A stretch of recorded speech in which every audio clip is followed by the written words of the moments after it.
ನಾಳೆ ಶ್ರಾವಣ ಮಾಸದ ಮೊದಲ ಸೋಮವಾರ ಬಂದಿದ್ದು, ವಿಶೇಷವಾಗಿ ಶ್ರಾವಣ ಮಾಸದಲ್ಲಿ ಶಿವನನ್ನು ಪೂಜಿಸುವುದರಿಂದ ಸಕಲ ಪಾಪಗಳು ನಿವಾರಣೆಯಾಗಿ ಅದ್ಭುತ ಫಲಗಳು ಪ್ರಾಪ್ತಿಯಾಗುತ್ತದೆ.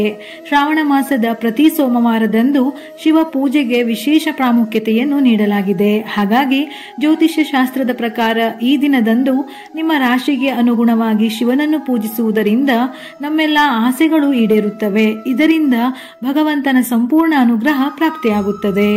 ಮೇಷರಾಶಿಯವರು ಈ ದಿನ ಹಸುವಿನ ಶುದ್ಧ ಹಾಲಿಗೆ ಜೇನುತುಪ್ಪವನ್ನು ಬೆರೆಸಿ ಶಿವಲಿಂಗಕ್ಕೆ ಅಭಿಷೇಕ ಮಾಡಬೇಕು. ಇದರ ನಂತರ ಶಿವಲಿಂಗಕ್ಕೆ ಶ್ರೀಗಂಧ ಮತ್ತು ಬಿಳಿ ಬಣ್ಣದ ಹೂವುಗಳನ್ನು ಅರ್ಪಿಸಿ ಓಂ ನಮಃ ಶಿವಾಯ ಮಂತ್ರವನ್ನು 11, 21, 51 ಅಥವಾ 108 ಬಾರಿ ಜಪಿಸಬೇಕು. ಈ ರೀತಿ ನೀವು ಶ್ರಾವಣ ಸೋಮವಾರದಂದು ಶಿವನನ್ನು ಪೂಜಿಸುವುದರಿಂದ ನಿಮ್ಮೆಲ್ಲ ಆಸೆಗಳು ಈಡೇರುತ್ತದೆ. ವೃಷಭ ರಾಶಿಯವರು ಈ ದಿನದಂದು ಶಿವಲಿಂಗವನ್ನು ಮೊಸರಿನಿಂದ ಅಭಿಷೇಕ ಮಾಡಬೇಕು. ಮೊಸರಿನ ಅಭಿಷೇಕದಿಂದ ಆ ವ್ಯಕ್ತಿಯು ಹಣ, ಪಶು, ಮನೆ ಅಥವಾ ಕಟ್ಟಡ, ವಾಹನವನ್ನು ಖರೀದಿಸುವ ಯೋಗ ಪಡೆಯುತ್ತಾನೆ. ಇದಲ್ಲದೆ ಶಿವಲಿಂಗಕ್ಕೆ ಬಿಳಿ ಹೂವುಗಳನ್ನು, ಬಿಲ್ವಪತ್ರೆಯನ್ನು ಅರ್ಪಿಸುವುದರಿಂದ ಅವರ ಜೀವನದ ಎಲ್ಲಾ ಸಮಸ್ಯೆಗಳು ದೂರಾಗುತ್ತದೆ. ಮಿಥುನ ರಾಶಿಯವರು ಶ್ರಾವಣ ಸೋಮವಾರದಂದು ಶಿವನನ್ನು ಕಬ್ಬಿನ ಹಾಲಿನಿಂದ ಅಥವಾ ಕಬ್ಬಿನ ರಸದಿಂದ ಅಭಿಷೇಕ ಮಾಡಬೇಕು. ಸೋಮವಾರ ಮಾತ್ರವಲ್ಲ, ಶ್ರಾವಣ ಮಾಸದ ಪ್ರತಿದಿನವೂ ಶಿವನನ್ನು ಕಬ್ಬಿನ ರಸದಿಂದ ಅಭಿಷೇಕ ಮಾಡುವುದರಿಂದ ಶೀಘ್ರದಲ್ಲೇ ಅವರೆಲ್ಲ ಆಸೆಗಳು ಈಡೇರುತ್ತದೆ. ಈ ದಿನ ನೀವು ಶಿವಚಾಲೀಸ ಪಠಿಸುವುದರಿಂದ ಕೂಡ ಶಿವನು ನಿಮ್ಮನ್ನು ಆಶೀರ್ವದಿಸುತ್ತಾನೆ. ಕರ್ಕಾಟಕ ರಾಶಿಯವರು ಈ ದಿನ ಶಿವನನ್ನು ಸಕ್ಕರೆ ಬೆರೆಸಿದ ಹಾಲಿನಿಂದ ಅಭಿಷೇಕವನ್ನು ಮಾಡಬೇಕು. ಇದರಿಂದ ನೀವು ಮಾನಸಿಕ ಶಾಂತಿಯನ್ನು ಪಡೆಯುವಿರಿ. ಶುಭ ಕಾರ್ಯಗಳಲ್ಲಿ ನಿಮ್ಮನ್ನು ನೀವು ತೊಡಗಿಸಿಕೊಳ್ಳಲು ಇಚ್ಛಿಸುವಿರಿ.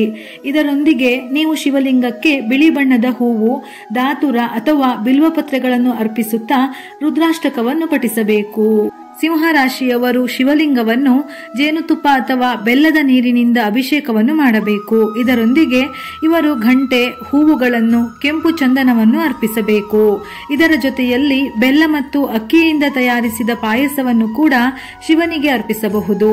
ನೀವು ಶಿವಲಿಂಗವನ್ನು ಸೂರ್ಯೋದಯದ ಸಮಯದಲ್ಲಿ ಪೂಜಿಸಬೇಕು. ಇದರಿಂದ ಕೂಡ ನಿಮ್ಮ ಆಸೆಗಳನ್ನು ನೆರವೇರಿಸಿಕೊಳ್ಳಬಹುದು. ನೀವು ಮಹಾಮೃತ್ಯುಂಜಯ ಮಂತ್ರವನ್ನು ಜಪಿಸುವುದರಿಂದ ಕೂಡ ಆರೋಗ್ಯದ ಸಮಸ್ಯೆಗಳಿಂದ ಮುಕ್ತಿ ಹೊಂದಬಹುದು. ಕನ್ಯಾ ರಾಶಿಯವರು ಈ ದಿನ ಶಿವಲಿಂಗವನ್ನು ಕಬ್ಬಿನ ರಸದಿಂದ ಅಭಿಷೇಕ ಮಾಡಬೇಕು. ಇದಲ್ಲದೆ ನೀವು ಶಿವಲಿಂಗಕ್ಕೆ ಶ್ರಾವಣ ಸೋಮವಾರದಂದು ಭೃಂಗರಾಜ ಎಲೆಗಳನ್ನು, ವೀಳ್ಯದೆಲೆ, ಅಡಿಕೆ ಮತ್ತು ಬಿಲ್ವಪತ್ರೆಯನ್ನು ಅರ್ಪಿಸಿ. ಈ ಎಲ್ಲಾ ವಸ್ತುಗಳನ್ನು ಶಿವಲಿಂಗಕ್ಕೆ ಅರ್ಪಿಸುವಾಗ ಓಂ ನಮಃ ಶಿವಾಯ ಮಂತ್ರವನ್ನು ಪಠಿಸಬೇಕು. ಹಾಗೂ ಶಿವಚಾಲಿಸಾ ಮಂತ್ರವನ್ನು ಕೂಡ ಪಠಿಸಬಹುದು. ಇದರಿಂದ ನಿಮ್ಮೆಲ್ಲ ಆಸೆಗಳು ಶೀಘ್ರದಲ್ಲೇ ನೆರವೇರುತ್ತದೆ. ತುಲಾ ರಾಶಿಯವರು ಶಿವಲಿಂಗಕ್ಕೆ ಹಸುವಿನ ತುಪ್ಪ, ಪರಿಮಳಯುಕ್ತ ಎಣ್ಣೆ ಮತ್ತು ಸಕ್ಕರೆಯನ್ನು ಹಾಲಿನೊಂದಿಗೆ ಬೆರೆಸಿ ಇದರಿಂದ ಶಿವಲಿಂಗಕ್ಕೆ ಅಭಿಷೇಕ ಮಾಡಿ. ಅಭಿಷೇಕದ ನಂತರ ಬಿಳಿ ಬಣ್ಣದ ಹೂವುಗಳನ್ನು ಅರ್ಪಿಸಬೇಕು. ಮೊಸರು, ಜೇನುತುಪ್ಪ ಅಥವಾ ಶ್ರೀಖಂಡವನ್ನು ನೈವೇದ್ಯವಾಗಿ ಶಿವಲಿಂಗಕ್ಕೆ ಅರ್ಪಿಸಬೇಕು. ಇದರೊಂದಿಗೆ ಶಿವ ಸಹಸ್ರನಾಮವನ್ನು ಕೂಡ ಜಪಿಸಬೇಕು. ಇದರಿಂದ ಜೀವನದಲ್ಲಿ ಸುಖ, ಶಾಂತಿ, ಸಂತೋಷ, ಸಮೃದ್ಧಿ ಮತ್ತು ಧನಾಗಮನದ ದಾರಿಗಳು ಪ್ರಾರಂಭವಾಗುತ್ತದೆ. ವೃಶ್ಚಿಕ ರಾಶಿಯವರು ಪಂಚಾಮೃತ ಅಥವಾ ಜೇನುತುಪ್ಪ ಬೆರೆಸಿದ ನೀರಿನಿಂದ ಶಿವಲಿಂಗವನ್ನು ಅಭಿಷೇಕ ಮಾಡಬೇಕು. ಪೂಜೆಯಲ್ಲಿ ಕೆಂಪು ಬಣ್ಣದ ಹೂವುಗಳನ್ನು, ಕೆಂಪು ಚಂದನವನ್ನು, ಬಿಲ್ವಪತ್ರೆ ಎಲೆಗಳನ್ನು ಕೂಡ ಶಿವಲಿಂಗಕ್ಕೆ ಅರ್ಪಿಸಬೇಕು. ಇದರೊಂದಿಗೆ ನೀವು ರುದ್ರಾಷ್ಟಕ ಮಂತ್ರವನ್ನು ಜಪಿಸಬೇಕು.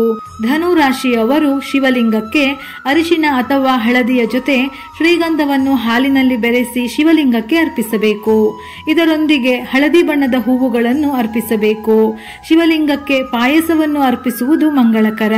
ಪೂಜೆಯಲ್ಲಿ ನೀವು ಓಂ ನಮಃ ಶಿವಾಯ ಮಂತ್ರವನ್ನು ಮತ್ತು ಶಿವಚಾಲಿಸವನ್ನು ಪಠಿಸಬೇಕು. ಮಕರ ರಾಶಿಯವರು ಶಿವಲಿಂಗಕ್ಕೆ ತೆಂಗಿನ ನೀರು ಅಥವಾ ಗಂಗಾಜಲದ ಅಭಿಷೇಕವನ್ನು ಮಾಡಬೇಕು. ಇದರಿಂದ ನೀವು ಎಲ್ಲಾ ಕೆಲಸಗಳಲ್ಲಿ ಯಶಸ್ಸನ್ನು ಪಡೆಯುವಿರಿ. ಪೂಜೆಯಲ್ಲಿ ಶಿವನನ್ನು ಧ್ಯಾನಿಸುವಾಗ ಶಿವಲಿಂಗಕ್ಕೆ ಬಿಲ್ವಪತ್ರೆ, ಶಮಿ ಎಲೆ ಅಥವಾ ಬನ್ನಿ ಎಲೆಯನ್ನು, ದಾತುರವನ್ನು, ಅಷ್ಟಗಂಧವನ್ನು ಅರ್ಪಿಸಬೇಕು. ಶಿವಲಿಂಗಕ್ಕೆ ನೀವು ಶ್ರಾವಣ ಮಾಸದಲ್ಲಿ ಉದ್ದಿನ ಬೇಳೆಯಲ್ಲಿ ತಯಾರಿಸಿದ ಸಿಹಿ ಖಾದ್ಯಗಳನ್ನು ಅರ್ಪಿಸುವುದರಿಂದ ನಿಮಗಿರುವ ಶನಿ ದೋಷವು ನಿವಾರಣೆಯಾಗುತ್ತದೆ. ಸಾಧ್ಯವಾದರೆ ನೀಲಿ ಬಣ್ಣದ ಕಮಲದ ಹೂವನ್ನು ಕೂಡ ಶಿವಲಿಂಗಕ್ಕೆ ಅರ್ಪಿಸಬಹುದು. ಕುಂಭ ರಾಶಿಯವರು ಶಿವಲಿಂಗಕ್ಕೆ ತೆಂಗಿನ ನೀರನ್ನು, ಸಾಸಿವೆ ಸಾಸಿವೆ ಎಣ್ಣೆಯನ್ನು ಅಥವಾ ಎಳ್ಳಿನ ಎಣ್ಣೆಯನ್ನು ಅರ್ಪಿಸಬೇಕು. ಪೂಜೆಯಲ್ಲಿ ನೀವು ತಪ್ಪದೆ ಶಿವಾಷ್ಟಕವನ್ನು ಪಠಿಸಬೇಕು. ಇದರಿಂದ ಆರ್ಥಿಕ ಅಭಿವೃದ್ಧಿ ಆಗುತ್ತದೆ. ಶಮಿ ಅಥವಾ ಬನ್ನಿ ಗಿಡದ ಹೂವುಗಳನ್ನು ಕೂಡ ಶಿವಲಿಂಗಕ್ಕೆ ಅರ್ಪಿಸಿ. ಶ್ರಾವಣ ಸೋಮವಾರದಂದು ನೀವು ಶಿವಲಿಂಗವನ್ನು ಹೀಗೆ ಪೂಜಿಸುವುದರಿಂದ ಶನಿಯಿಂದ ಉಂಟಾಗುವ ಸಮಸ್ಯೆಗಳು ದೂರಾಗುತ್ತದೆ. ಮೀನ ರಾಶಿಯವರು ಶಿವಲಿಂಗವನ್ನು ಕೇಸರಿ ಮಿಶ್ರಿತ ನೀರಿನಿಂದ ಜಲಾಭಿಷೇಕವನ್ನು ಮಾಡಬೇಕು. ನೀವು ಶ್ರಾವಣ ಸೋಮವಾರದ ಪೂಜೆಯಲ್ಲಿ ಪಂಚಾಮೃತ, ಮೊಸರು, ಹಾಲು ಮತ್ತು ಹಳದಿ ಬಣ್ಣದ ಹೂವುಗಳನ್ನು ಅರ್ಪಿಸಬೇಕು. ಪೂಜೆಯಲ್ಲಿ ಓಂ ನಮಃ ಶಿವಾಯ ಎಂಬ ಮಂತ್ರವನ್ನು ಅಥವಾ ಶಿವಚಾಲಿಸವನ್ನು ಪಠಿಸಬಹುದು. ಇದು ನಿಮ್ಮ ಜೀವನದ ಎಲ್ಲಾ ಒತ್ತಡಗಳನ್ನು ದೂರಾಗಿಸುತ್ತದೆ. ಈ ಮೇಲಿನ ಎಲ್ಲಾ ರಾಶಿಗಳು ಕೇವಲ ಒಂದು ಶ್ರಾವಣ ಸೋಮವಾರ ಮಾತ್ರವಲ್ಲದೆ ಶ್ರಾವಣ ಮಾಸದ ಪ್ರತಿ ಸೋಮವಾರವೂ ಈ ಪೂಜಾ ಕ್ರಮವನ್ನೇ ಅನುಸರಿಸಬೇಕು. ಇದರಿಂದ ಶಿವನ ಸಂಪೂರ್ಣ ಅನುಗ್ರಹ ಪ್ರಾಪ್ತಿಯಾಗುತ್ತದೆ. ವಿಡಿಯೋ ಇಷ್ಟ ಆಗಿದ್ದಲ್ಲಿ ಮರೆಯದೆ ಲೈಕ್ ಮಾಡಿ. ಹೆಚ್ಚಿನ ಮಾಹಿತಿಗಳಿಗಾಗಿ ನಮ್ಮ ಫೇಸ್ಬುಕ್ ಪೇಜ್ ಅನ್ನು ಫಾಲೋ ಮಾಡಿ. ಇದೇ ರೀತಿಯ ಮನಮುಟ್ಟುವ ಉಪಯುಕ್ತ ಮಾಹಿತಿಗಳಿಗಾಗಿ ಮತ್ತೆ ಭೇಟಿಯಾಗೋಣ.